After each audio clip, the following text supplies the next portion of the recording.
Shumë të nderuar dashur vëllezër e motra, jena në katedralën e Shkodrës, siç e thret populli Kishamallë, së bashku me arcipeshvin ton Monsignor Giovanni. U drejtohemi ju të gjithëve si besimtar, por edhe besimtar në emigracion, shpirtnisht të lidhur me këtë katedrale, sepse i përkisni këtij qytetit, jena këto me prezentu pak problemet e katedrales, e cila prej viteve nuk ka një restaurim dhe çalon në disa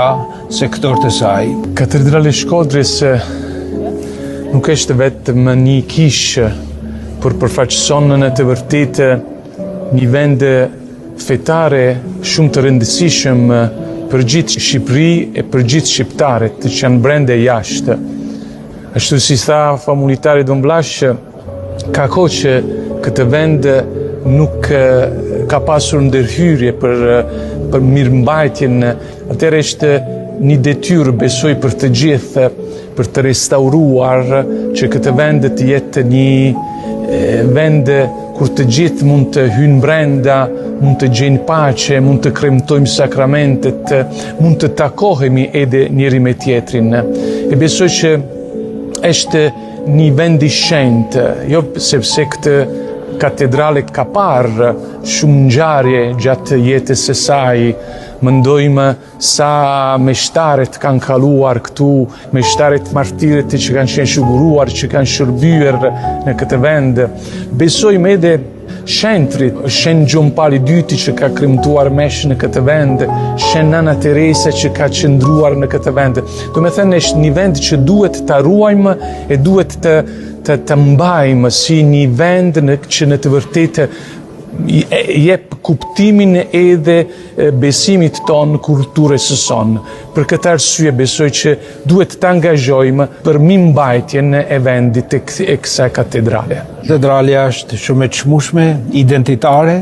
për ne, për besimin tonë në Zotin, identitare dhe për qytetin e Shkodrës, gjithë ajo sakrificë e popullit të Shkodrës që në gurthemelin e saj në vitin 1858, ku shkodranët dhuruan çdo gjë për me hedh themelet e kësaj katedrale, e cila kaloi mbrapa dhe një histori as veçantë, por edhe as të lavdishme. Psoi gjitha transformim gjatë komunizmit, por aty ku është e vërteta e Zotit, gjithmonë ajo do të triumfojnë. Në moment aq i lavdishëm, aq i madhnueshëm për qytetin e Shkodrës, pikërisht ai moment i ardhes e Papa Gjon Pali II, Shën Gjon Pali II, që me praninë e tij dhe me atë mesh e bekoi këtë katedrale edhe një herë. Katedralja në funksion të asaj ngjarje të vitit 1993 u restauru në një periudhë rekord me ato mjete të varfna ndërtimit, dhe që atëherë disa nga aspektet kryesore të katedrales çalojnë. Është i njëjti impiant i audios, i njëjti impiant elektrik. Katedralja nuk ka mundësinë e ngrohjes dhe të ftohjes, pa përmend mbrapa problemet e tjera të çatis, tavanit dhe nga jashtë. Prandaj ju drejtohemi të gjithëve, të gjithë emigracionit, në vendet e ndryshme, në Itali, në Gjermani, në Zvicër, në Austri, kena shumë besim edhe tek besimtarët tonë në Shtetet e Bashkuara, ku do të kem rast gjatë të vizitoj qoftë në Florida, New York e Detroit. Prandaj mirëpresim bujarin tuaj, e shpresojmë që të jetë e tillë saqë t'ia rikthejnë edhe herë atë bukuri që duhet ketë kjo kishë katedrale e Shkodrës. Përshëndetje shikues të nderuar, televizor shqiptar të Amerikës, jemi në emisionin Diaspora dhe Vendlindja. Dihen edhe jo vetëm sot, por edhe në të kaluar tërë kohë dhe në të gjitha kohrat e gjithë popujt kanë shijuar dhe shijojnë vazhdimisht kontributin e institucioneve fetare, pasi ato i ushqejnë me fjalën, me dashurinë e Zotit, edhe klerikët tanë të nderuar, edhe institucionet tona fetare vazhdojnë jo vetëm në vendindje, por dhe në emigracion të kryejnë këtë mision të rëndësishëm. Neve si diaspor jemi të interesuar vazhdimisht që çështjet tona edhe në vendlindje të ecin mirë dhe mbar, dhe dihet se institucionet fetare kanë një rol shumë të rëndësishëm, e veçanërisht në vendin tonë që gati për 35 vjet po vazhdon tradicioni në Shqipëri mbasi komunizmi 40 vjeçar, e mendoj se institucionet fetare kanë patur dhe kanë një rol të rëndësishëm dhe ne duhet që t'i suportojmë ato. Edhe sot kemi një emision i cili kërkon ndihmën tonë, gjithsecilit sa munden, për të ndihmuar ato që të kryejnë detyrat dhe funksionet e tyre si duhet, pasi dihet se ushqimi shpirtëror e veçanërisht i Zotit është shumë i rëndësishëm e veçanërisht në ato vende ku kanë ato elemente, atë jetë problematike si që është Shqipëria. Kam ftuar, pasi kam mësuar se është në Michigan, Dom Vlash Palaj, kam ftuar, është rektori katedrales të Kishës së Madhe të Shkodrës, edhe së bashku me Dom Fredin Kalaj, që është famultari të Kishës së Shëmpalit, i kam ftuar për të marrë pjesë në një bisedë dhe për të suportuar si televizion që të komunikojnë sa më shumë me njerëzit, se s'kam pasur mundësi që të edhe koha që kufizuar, dhe i kam ftuar në një bisedë për të sjellë mendimet e tyre ose kërkesën që kanë për të realizuar një aksion, do të thosha pamirësie sa më shpejt dhe më mirë, pasi katedralja e Shkodrës, e cila ka patur dhe ka një rol të rëndësishëm, jo vetëm në Shkodër, por dhe më gjerë, ka nevoja për të rikuperuar, për të ndërtuar disa gjëra që janë të konsumuara. Dom Vlashi, mirë se ke ardhur. Jam shumë i privilegjuar që kam në takim, edhe pse ju kam në një takim që ne do të komunikojmë për kërkesat që ju keni, mendoj se komuniteti shqiptar të respektojnë për kontributin, për sakrificën që ke bërë, që je pra një punojës i Zotit, sjell fjalën e tij, ke mohuar shumë gjëra, domethënë që jo privilegjon jeta civile. Të falenderoj edhe me shpresë të shikojmë edhe në emisione në fusha të tjera. Don Fredi, mirë se ka ardhur. U bën kohë, edhe me vjen mirë që i ke kaluar disa shqetësime shëndetësore. Qëllimi i vizitës tuaj tashmë dihet në komunitetin shqiptar. Unë kam mësuar që keni nevojë si katedrale për të bërë riparime ose si është ajo aktualiteti fizik i katedrales. Parasgjithash më lejoni që t'ju përshëndes juve nëpërmjet ekranit të televizionit tuaj, të gjithë bashkëdhëtarët tanë, bashkombësit tanë në këtë rajon të Michiganit, por edhe gjithandej në Shtetet e Bashkuara të Amerikës. Ju falenderoj gjithashtu që na jepni mundësinë me komuniko edhe atë problemin brenda se cilit kërkojmë mbështetjen, ndihmesën tuaj për kishën katedrale të Shkodrës, ose siç e thret populli, kisha e madhe, një kishë me një rol jashtëzakonisht të rëndësishëm, jo vetëm për qytetin e Shkodrës, siç thatë, por është edhe simboli një epiqendre të katolicizmit mbar trevat shqiptare. Personifikon shpirtin jo thjesht të besimit për qytetin e Shkodrës, por edhe atë mirësi të madhe që populli ynë ka shpreh nëpërmjet besimit, duke ndërtuar kisha aq të mëdha, të cilat u përngjajnë aty në katedraleve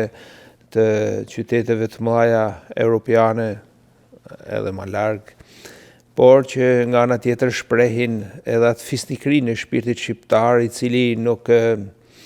reduktohet me sene minimaliste, por kërkon të shpreh madhështi, sepse kisha katedrale është katedralja më e madhe e Ballkanit, e kjo gjë fisnikron edhe atë shpirt të popullit shkodran në ato kohë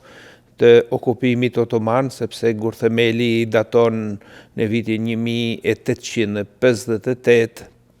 dhe kërkesa e popullit ishte për një kishë që i përngjan katedrales të Milanos. Gjatë rrjedhës së historisë do të pësoj, mund të themi, dhunim të vazhdueshëm për shkak të luftrave të ndryshme, rrethimit serbo-malazes të Shkodrës që do të bombardohet, gjatë komunizmit do të transformohet në pallat sportit, dhe lajmi më i gëzueshëm i kësaj katedrale dhe ndoshta ngjarja më e madhe historike është vizita dhe kremtimi i Meshës, së John Paulit II në vitin 1993, pikërisht me datën 25 prill, dhe në funksion të kësaj ngjarje historike për katedralen, për qytetin e Shkodrës, por edhe për katolicizmin në Shqipëri.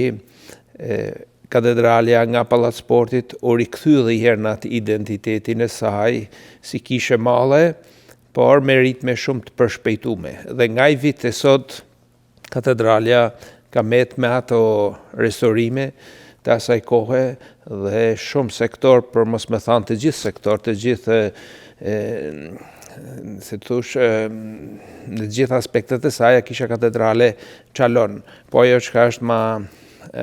ma problematike, është krejt pjesa e çatisë, poshtë së cilës gjendet tavani,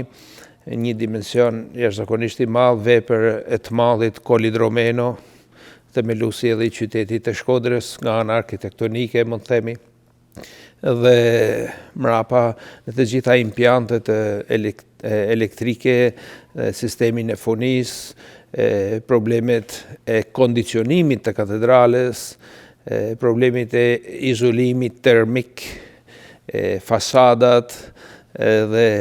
mrapa për të kaluar edhe tek çështja dekorative e katedrales, e cila është inekzistente, mund të themi për momentin.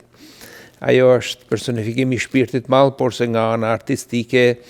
nuk është se përmban diçka të veçantë përveç madhështisë së saj në ato dimensionet e saj, ku është rreth 75 metër e gjatë dhe 50 metër e gjerë. Aktualisht është në gjendje pune? Është krejtësisht funksionale dhe të gjendesh sidomos ditë diele në ambientet e katedrales, në ambientet e kishës së madhe, është një përvojë edhe veçantë fejet, sepse çdo ditë diele për meshët e shenjta, se janë 3 meshë çdo diele, kalojnë më shumë se 1500-2000 persona në ditë të zakonshme, ndërsa në ditë festash kuptohet se numri edhe dyfishohet. Krahasuar më parë, si janë anëtarët e familjes? A janë standard apo janë ka rënë numri? Thuhet, edhe pse nuk kemi statistikat sakta, që qyteti i Shkodrës mund të jetë përgjysmu, sidomos këto vitet e fundit. Por duke qenë se katedralja është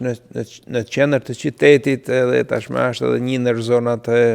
ma me interes, jo thjesht shpirtënor, por edhe ekonomik, ajo mban ende, njerëzit e frekuentojnë, sepse për shkak edhe të aktivitetit të mirë organizuar, kemi edhe një prani të rrethinave të qytetit, nga njëherë dhe vinë edhe nga fshatrat për të marrë pjesë në kremtimet e shenjta, sidomos ditëve të diela. Dhe kështu që atë situata e kremtimeve është inkurajuese, është një hir i veçantë që të punosh e të veprosh në katedrale.